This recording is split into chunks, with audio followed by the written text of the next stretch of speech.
د نبی علیہ السلام په مجلس کې یو سړی دی خدا کیسه وره د نبی علیہ السلام په مجلس کې یو سړی دی هغه یو ځل وی ویرا اې د الله رسوله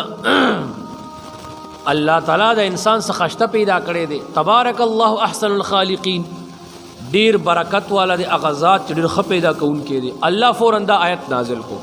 فتبارک الله احسن الخالقین الله سو برکت والا چې ډیر ښکلی پیدا کوونکی دی نو د نبی صلی الله علیه وسلم خبرې متعلق الله آیت نازل کو بس الله دا لسنګ قرآن دی وای دا لسنګ وحی دا چې زما غوندې عام سړی خبرو کو دا غینه قرآن جوړ شو وای بس گمراه شو دین نو وړېدو دین پرې خو لاړو گمراه شو لاړو په ملک شام ته ورغلته عیسیانو عیسی شو چې عیسی شو عیسیانو سره اوسېدو وخت تېرېدو مړ شو چې کله مړ شو دې ټولو کسانو دې خخ کو او چې لاړه وه شپه تېره شوه سبا خلک څه ګوري چې مقبرې ته راله دی د قبر نه بار پروت دی بس خلکو وی چې دا د ګوره د حق سچ دین پرېښی و ځکه الله ورسره داسې وکړو خو دې پادران وی نه یاره دا څه خبره نه ده او دا مونږ ډېر جوور نو خښ کړی بس د سپو مو بار راوښکې دی دوباره یې ویله که بیا خښ کوي خو لږ جوره کنده وله وکئ بس چې بیا ولا جوړه کنده کړی دا بس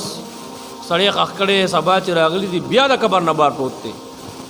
بس خلکو خو چې دا بس یقیني خبره ده چې دې د ازمکه نه قبلې دونه مردار د وجود دی په درېم باره ولا سم اوږده کنده کو پکې دفن کو سار چې راغه بیا د قبر نه بار پروت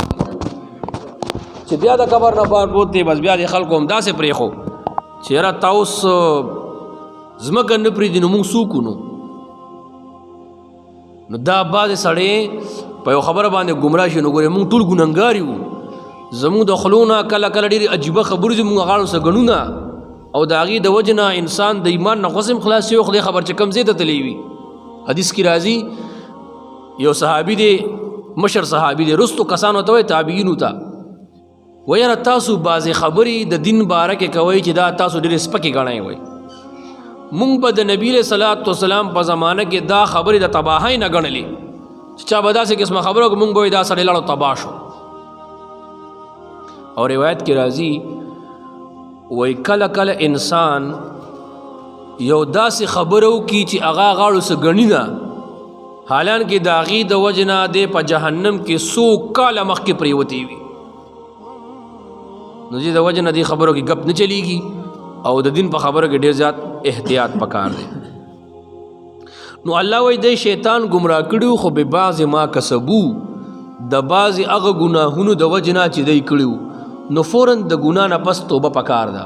نبی علیہ السلام فرمایي چې کله د نه ګناه وشي نو فوراً توبه وباسه چې فوراً ورپسې نیک کار کوه چې د ګناه سپېروالی ختمیږي فوراً سبحان الله وایه الحمدلله وایه مونځ کوه اودس کوه یا صدقه ورکوه وغیره